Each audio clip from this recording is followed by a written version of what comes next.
Alright, what's going on, guys? Trev back again, here to bring you another video. This one's going to be doing probably my third last Q&A for The Walking Dead Season 6, at least leading up to the finale. Of course, we'll do more after the finale airs and everything. Leading up to Last Day on Earth, title has finally been confirmed that is what it is. It's not something to fear. Maybe they'll use that later. First one we're going to talk about is there has been a pretty big leak. A lot of the Negan audio has been leaked online.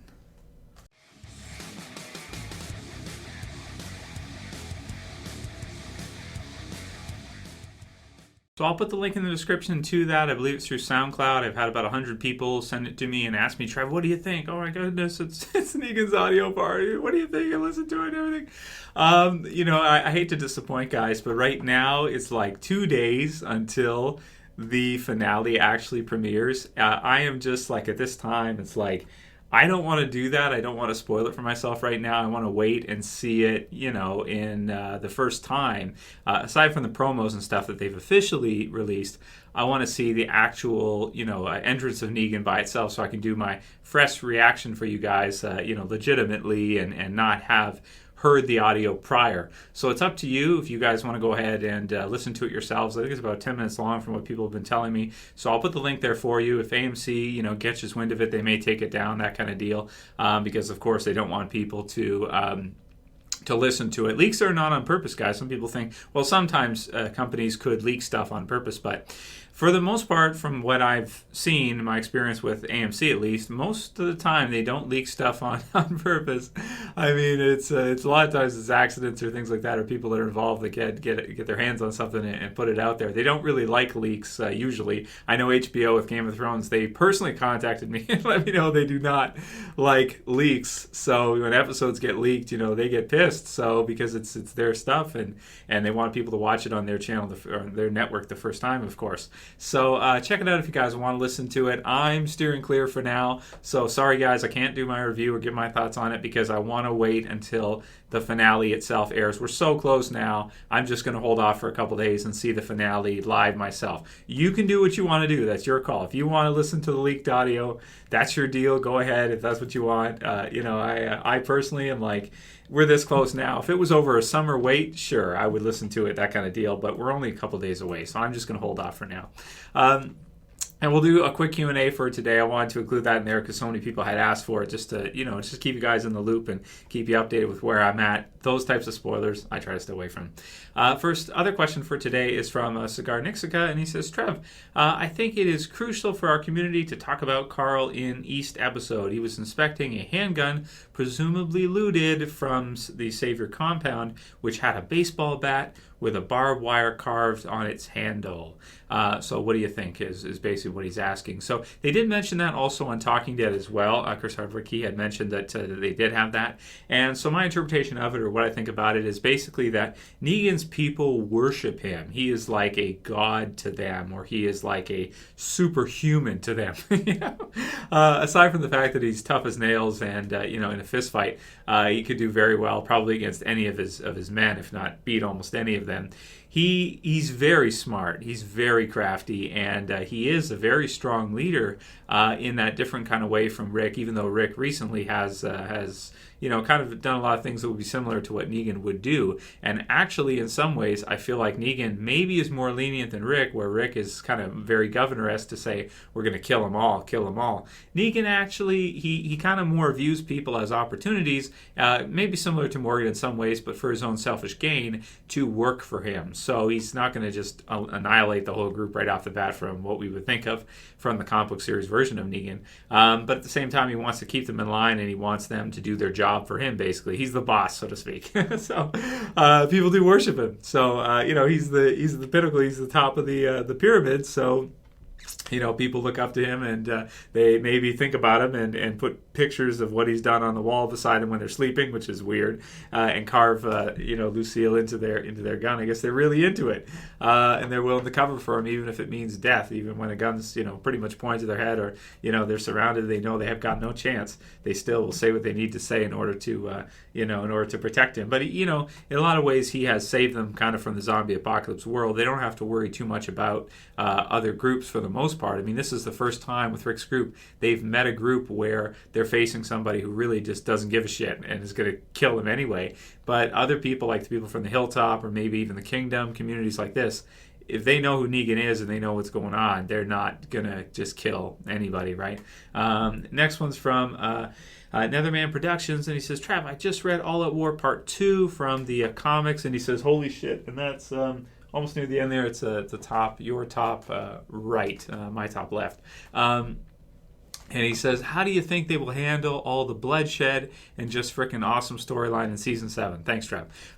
So that's that one there. I mean, we've got some in between. We've got a couple there, and then the start of All Out War. So I don't think part 2 will actually be in season 7 unless they really want to speed through the comic book material. And if you look at this season itself, it's covered about 3, maybe 3.5, which is about usual. So they probably won't finish All Out War in season 7. It'll probably be season 8, but it should be the best season ever and the most exciting stuff we've ever seen in The Walking Dead. Plus, also, another great thing about it, too, is because the show's been getting bigger and bigger and bigger, more characters, more zombies, bigger communities, more production and everything. The AMC's done a really great job with it.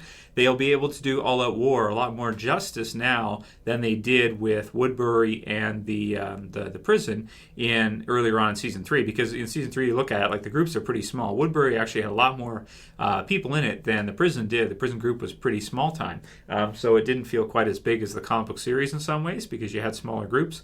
But now with All Out War, they're adding on so many actors and so many people, as we've seen with the Saviors and with Alexandria. It's going to feel a lot more like faithful to the comics and more macro, more bigger, bigger battle type deal. So that should be awesome, which we're already kind of seeing already now anyway, with a lot of little skirmishes and many kind of battles in that. It's been really exciting, but I think season 8 is probably the season to watch for. I think season 7, I did a video on that. I think we are due for some filler. I think we will see at least a little bit of it.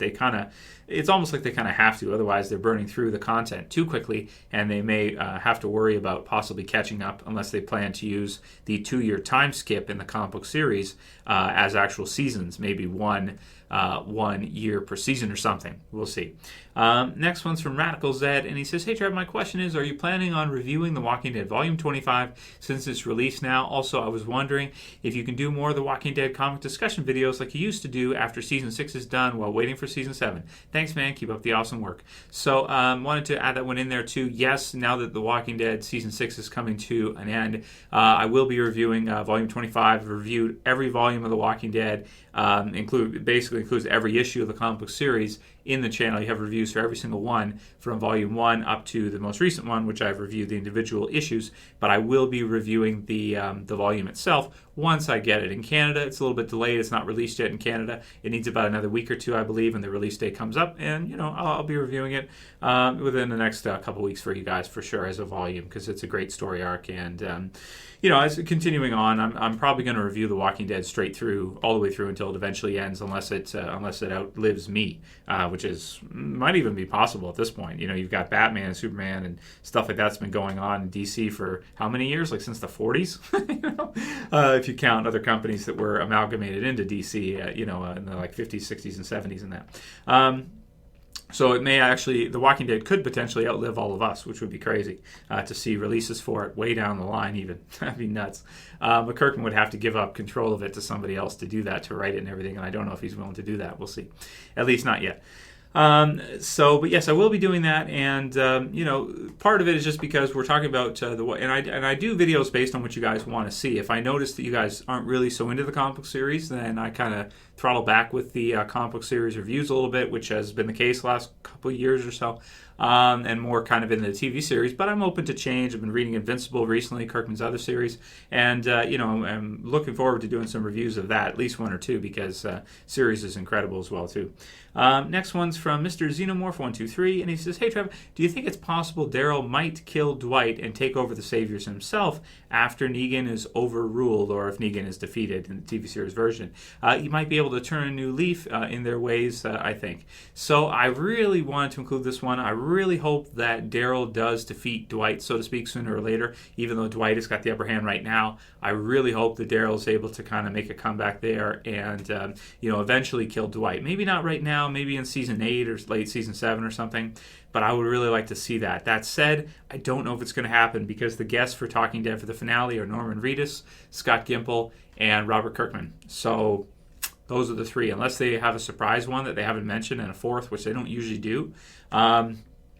Yeah, it's crazy. But like I said though, I haven't heard the audio, so I don't know if there's anything in there indicating, who it might be or whatever. But man, I really hope at this point that they don't kill Daryl in the finale, and that Daryl does get his revenge on Dwight. Otherwise, he never will, and I'll never like Dwight. This is all there is to it. I'll never like him.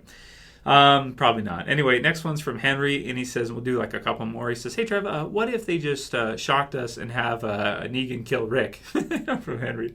The only way I see that happening, Henry, is if Andrew Lincoln really wants out of the show, and I don't think he does, because I'm sure he gets paid a boatloads of cash. And I did hear an interview where he said that it is unfortunate.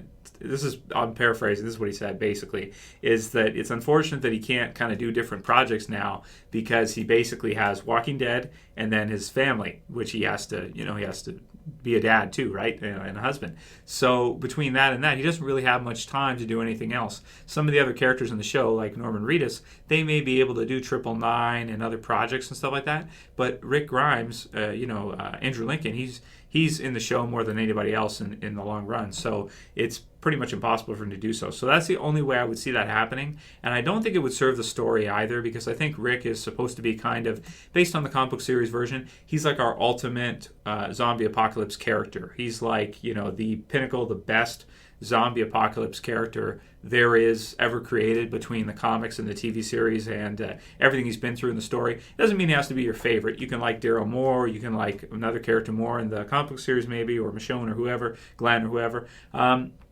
But Rick is like the lead character in the biggest zombie apocalypse story ever told. So I'm losing my voice, so I'll just do one more.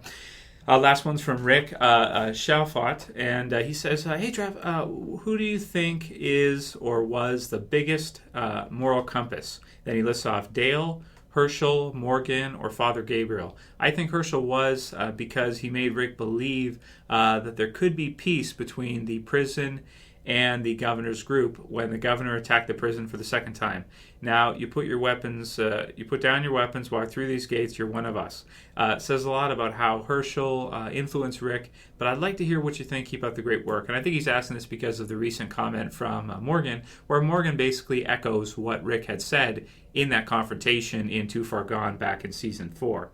So, yeah, the biggest moral compass, you're probably right that it probably was Herschel. Dale was too extreme earlier on in the series when it came to just like Randall, that type of deal.